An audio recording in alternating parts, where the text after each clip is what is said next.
Hello, welcome to all. एक बार फिर से आप सभी का स्वागत करते हैं द ड्रीम बर्ड अकेडमी के इस ऑनलाइन यूट्यूब चैनल पर। तो आज की क्लास में हम लोग डिस्कस करने वाले हैं हिस्ट्री के प्रीवियस ईयर क्वेश्चन, और जो कि सभी जो है आपके एसएससी कांस्टेबल जीडी में पूछे गए हैं। क्योंकि आपके एग्ज़ाम डेट आ चुकी है तो ऐसे में आपको प्रीवियस ईयर ज़्यादा लगाने चाहिए, और मैं ऑफलाइन क्लास में आपको लगातार गाइड कर ही रहा हूँ। तो मैं कोशिश कर रहा हूँ कि आपको ऑनलाइन भी गाइड कर सकूं, जिससे कि आपकी सफलता में ये क्लास थोड़ी सी भूमिका निभा सके। चलिए, तो ये आपका सिलेबस है जो आप ऑलरेडी जान चुके हो, तो इसमें हम लोग ज़्यादा टाइम वेस्ट नहीं करेंगे। अगर नहीं पता है तो फिर को बता दीजिएगा, इसके लिए अलग से वीडियो बना दिया जाएगा। चलिए, हमारा इतिहास का पहला क्वेश्चन है। कह रहा है कि जो सम्राट, कौन से सम्राट थे जिसने मोहम्मद हुसैन अल कातिब कश्मीरी को उनकी सुंदर लिखावट के लिए जरीन कलम या स्वर्ण कलम की उपाधि सम्मानित किया? तो इसका आंसर हमारा अकबर हो जाएगा। और अकबर के बारे में एक दो फैक्ट आपको याद रखना है, क्योंकि ये भी क्वेश्चन कई बार आया है कि इनका जन्म कब हुआ था। तो 15 अक्टूबर 1542 को अमरकोट में हुआ था। और इन्होंने जो है सबसे पहले हुसैन अल कातिब को जरीन कलम की उपाधि दी थी। बाकी कुछ उपाधियाँ और इम्पोर्टेंट हैं, जैसे कि अकबर ने बीरबल को कवि प्रिय की उपाधि दी थी, सीरी कलम अब्दुल समद को दी थी, महामात्र नरहरि को दी थी, कंठाभरण तानसेन को दी थी, जबकि अमीर अल उमरा भगवान दास को दी थी। तो इतने सभी क्वेश्चन हमारे एग्जाम के लिए बनते हैं, इनको भी जरूर याद करिएगा। चलिए, दूसरा क्वेश्चन कह रहा कि कदवाई राजवंश के तहत भू राजस्व का एक रूप था, तो ये किसके लिए था? तो आंसर हो जाएगा चोल वंश। चोल वंश के कुछ महत्वपूर्ण बिंदु हैं, इनको आप जो है यहाँ से देख सकते हो। इसमें महान शासक राजेंद्र तृतीय का नाम भी आता है, इनको भी आप जो है याद करिएगा। चलिए, तीसरा क्वेश्चन कह रहा है, रजिया पहली मुस्लिम शासका थी जो भारत के किस तुर्की शासक की बेटी थी? तो ये भी क्वेश्चन पूछा हुआ है। तो आंसर है Iltutmish. Option number A Iltutmish. Iltutmish के बारे में जो है कुछ फैक्ट्स आपको याद रखने हैं, लेकिन उससे पहले आपको देख लेना है कि रजिया जो है मुस्लिम शासका थी पहली, इनको भी याद रखना है। इसकी जो विवाह है अल्तुनिया से हुआ था। इसकी मृत्यु 1240 में हुई थी कैथल के पास, जो कि हरियाणा में पड़ता है। और रजिया एक कुशल प्रशासक थी जिसने काफ़ी जो है काम किए हैं। तो ये भी क्वेश्चन आपने पढ़ रखा होगा। चलिए, कह रहा है कि महाराज राज की उपाधि धारण करने वाले प्रथम सम्राट कौन है? तो आंसर हो जाएगा चंद्रगुप्त प्रथम। बाकी चंद्रगुप्त प्रथम से कुछ और फैक्ट हैं जो कि आप वीडियो को पॉज करके इसको नोट डाउन कर सकते हो, क्योंकि इसको जो है डिटेल अगर करेंगे तो फिर हमारे क्वेश्चन जो है वो कम हो सकते हैं। तो आप वीडियो को पॉज करके इसको नोट डाउन कर सकते हो। चलिए, पांचवा क्वेश्चन कह रहा है कि बोध गया एक महत्वपूर्ण बौद्ध तीर्थ स्थल माना जाता है, तो क्यों? तो याद रखिएगा, यहाँ पर गौतम बुद्ध को ज्ञान प्राप्त हुआ था, इसलिए जो है बोध गया फेमस है। बाकी गौतम बुद्ध की जन्म से रिलेटेड एक देखिएगा, इनका जन्म 563 ईस्वी पूर्व में इक्ष्वाकु वंश में हुआ था। इनके जो है पिताजी का नाम जो है शुद्धोदन, माता का नाम महामाया, ये सब बातें। और इनके जन्म, पिता, माता, ये सभी भाषा आपने क्लास में पढ़ रखा होगा। नहीं पढ़ रखा तो यहाँ से नोट डाउन जरूर कर लेना, क्योंकि क्वेश्चन जरूरी नहीं कि वहाँ से पूछा है, इनके एक्स्ट्रा फैक्ट से भी क्वेश्चन पूछे जाने की प्रबल संभावना है। चलिएगा, कह रहे तंजावर का राजस्वरूप किस देवता को समर्पित है? तो आंसर भगवान शिव को है, तमिलनाडु में है। और इसका निर्माण राजराज प्रथम ने 1000 ईसा में करवाया था, ये भी इंपॉर्टेंट है, याद रखिएगा। बाकी कुछ और मंदिर हैं, इनको देख लीजिएगा। जैसे विरूपाक्ष मंदिर है, ये जो है हम्पी में है, भगवान शिव के लिए है। मीनाक्षी मंदिर कई बार आया है, मदुरई में है। और पद्म स्वामीनाथ मंदिर, ये भी इंपॉर्टेंट, भगवान विष्णु का है। और लिंगराज भुवनेश्वर मंदिर भगवान शिव का है। ये भी क्वेश्चन आप याद रखिएगा। क्या मुगल सम्राट बाबर के बारे में कौन सा कथन गलत है? तो जब वह सिंहासन पर बैठा था तो 18 वर्ष की आयु थी। और अगला कह रहा है कि उसने फरगना की राज सिंहासन विजय प्राप्त की थी। 1994 में ये प्राप्त किया था सिंहासन, वह पहला मुस्लिम था। तो ये याद रखना कि इस ऑप्शन नंबर क्या पे हो जाएगा, क्या ए हो जाएगा। चलिए, बाकी कुछ इंपॉर्टेंट फैक्ट हैं, उनको याद देख सकते हो। तोगलमा नीति वगैरह, ये गाजी की उपाधि धारण की थी, ये सब बातें। चलिए, अगला क्वेश्चन एक बार देख लेते हैं कि समय चलिए 10 मिनट हम लोग इस क्लास को ही करेंगे, 5 मिनट हो चुके हैं।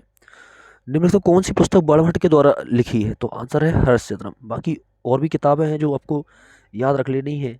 ये सभी किताबें आपके लिए मोस्ट इंपॉर्टेंट है। मैं फिर से कह रहा हूँ कि आप नोट डाउन लगा लेना, किसी न किसी शिफ्ट में ये पूछी जाएंगी। 101% जो है आप इंपॉर्टेंट लगा लेना इन पे, ठीक है। चलिए तो हम लोग एक बार जो है इन किताब को, अब देखो इनके नाम नहीं लिखेंगे, आप वीडियो पॉज करके इनको जो है नोट डाउन कर सकते हैं। इतना आप तो कर सकते हैं, क्योंकि नहीं तो वीडियो बहुत ज़्यादा लॉन्ग हो जाएगा। चलिए, बनारस की इसमें से किस राजा को 1781 में वारेन हेस्टिंग द्वारा गिरफ्तार किया? तो आंसर है कि चेत सिंह को। तो वारेन हेस्टिंग के बारे में कुछ और है कि ये भारत का प्रथम गवर्नर जनरल था 1784 का, जो आपको पता होना चाहिए। यहाँ पे गीता के अंग्रेजी अनुवाद बिल गिल्सन ने किया था, ये भी जो है आप याद कर सकते हो यहाँ से। इस किताब के फैक्ट्स बहुत ज़्यादा इंपॉर्टेंट है। मैं आपसे बार बार कह रहा हूँ कि आप क्वेश्चन के साथ साथ ये फैक्ट्स करें, आपको एग्जाम में बहुत ज़्यादा बेनिफिट होगा। क्वेश्चन आपको यहाँ से 101% मिलेंगे ही मिलेंगे एग्जाम में। चलिए, क्या कुतुब में पांचवें तल का निर्माण जो है किसके शासनकाल में? तो आंसर है FST यानी फिरोज शाह तुगलक। अब बाकी फिर से वही बात है कि यहाँ पर फैक्ट्स ढेर सारे दिए गए हैं, इनको आप जो है नोट डाउन कर सकते हो। चलिए आगे देखते हैं। किसने अवध के आसान क्षेत्र घोषित करने में महत्वपूर्ण इसे ब्रिटिश नियंत्रण में लाना आवश्यक हो गया था? तो आंसर हो जाएगा लॉर्ड डलहौजी। बाकी इसके और भी फैक्ट हो सकते हैं, तो मैं उसको जो है यहाँ पे एक्सप्लेन करने की कोशिश कर रहा हूँ, ठीक है। अवध को आसान क्षेत्र घोषित करने में जो है ये इसने नीति लगाई थी। वुड्स डिस्पैच लगाया था, जो कि भारत शिक्षा का मैग्ना कार्टा कहलाता है, 1854 वाला, ये भी इंपॉर्टेंट है आपका। और ये लॉर्ड रिपन के बारे में कुछ दो फैक्ट हैं, इनको भी आप जो है नोट्स बनाते चलें और इसको याद करते चलें। कह रहा है अगला 1865 में किसे बॉम्बे का पहला नगर है जो है नियुक्त किया गया? तो आंसर है आर्थर क्राफर्ड को, ठीक है। Option number A Arthur Crafoord को। उसके बाद जो है एक दो फैक्ट और हैं, इनको भी आप जो है याद कर सकते हो। चलिए क्वेश्चन नंबर 14। 1857 तक भारत के मुगल सम्राट लगभग 200 वर्ष निवास रह चुका था, तो कहाँ पर? तो आंसर हो जाएगा लाल किला। उसके कुछ इंपॉर्टेंट जो फैक्ट हैं इनको, जैसे प्रथम मुगल सम्राट बाबर, अंतिम मुगल सम्राट बहादुर शाह दुफ्ती जिसको जफर भी कहते हो, चित्रकला का स्वर्णिम युग जहांगीर, निरक्षर मुगल शासक अकबर। अकबर जो है नक्काड़ा बजाने का शौकीन था, ये भी क्वेश्चन जो आपको SSC में देखने को मिला है। चलिए, राजा टोडरमल कहाँ के वित्त मंत्री? सिंपल सी बात है, अकबर के। अकबर से देखो कितने सारे क्वेश्चन बने, आप बिल्कुल भी इसके बारे में जो है पढ़ करके जा सकते हो आप। चलिए, मीर जाफर के बारे में जो है कब पुनः बनाया गया? तो 1763 से 64 के बीच में। और मीर जाफर का आपको उसका जो है फिर से आपको इंपॉर्टेंट फैक्ट आ चुके हैं, इनको आप नोट डाउन कर करके बहुत अच्छे से नोट डाउन करना, क्योंकि यहाँ से क्वेश्चन बहुत ज़्यादा जो है मात्रा में बनने की संभावना है। चलिए, अगला क्वेश्चन, निम्न में कौन इब्राहिम लोदी को पराजित करने के लिए पहला मुगल सम्राट बना? तो आंसर हो जाएगा बाबर। बाबर और जो है इब्राहिम लोदी के बारे में आपने जरूर पढ़ रखा होगा। अ, बिल्कुल भी आप याद करिएगा, 1526 का वो बाबर इब्राहिम लोदी के बीच पानीपत का प्रथम युद्ध, ये बहुत इंपॉर्टेंट है, बहुत ज़्यादा एग्जाम में आता है। चलिए, अगला क्वेश्चन, शरीयतुल्लाह खान अंग्रेजों के खिलाफ जो है किसके दे दो फराजी आंदोलन? ऑप्शन नंबर ए फराजी आंदोलन। अब यहाँ से बहुत सारे विद्रोह और पूछे जाएंगे, तो इनको भी आप जरूर याद करिएगा।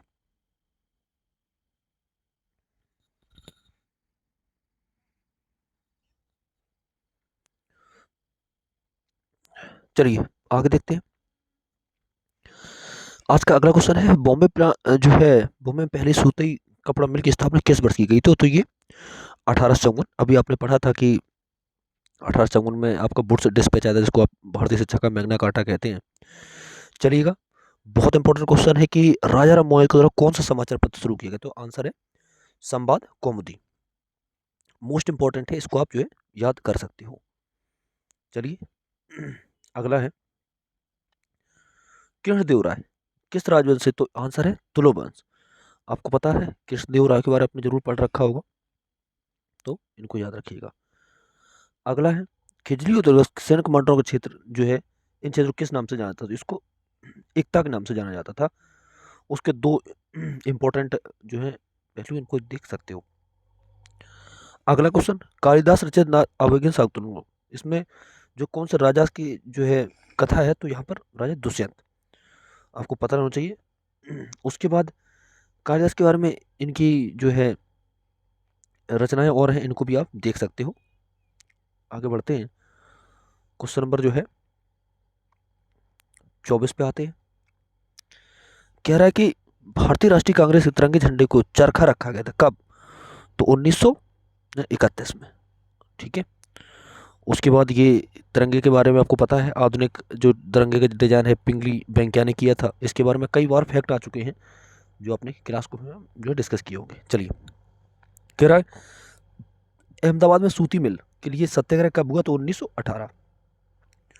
गांधी जी के सब सत्याग्रह एक बार यहाँ पर रिवीजन आप कर लीजिएगा, इसको बिल्कुल भी आप जो छोड़ना नहीं है। चंपारण 1917, बिहार खेड़ा। अहमदाबाद 1918, अहमदाबाद मिल 1918, खिलाफत 1920, असहयोग 1920, 1900 और उसके अवज्ञा 1930 एंड भारत छोड़ो 1942। मोस्ट इंपॉर्टेंट है। इसके साथ जो है मैं आज की क्लास को समाप्त करता हूँ। मिलते हैं हम लोग अगले वीडियो में। 5 से 10 वीडियो आएंगे जिसको आप जो है 10-10 मिनट करके देख लीजिएगा। एग्जाम तक एक एक प्रीवियस ईयर क्वेश्चन में कवर करा दूंगा। Thank you class.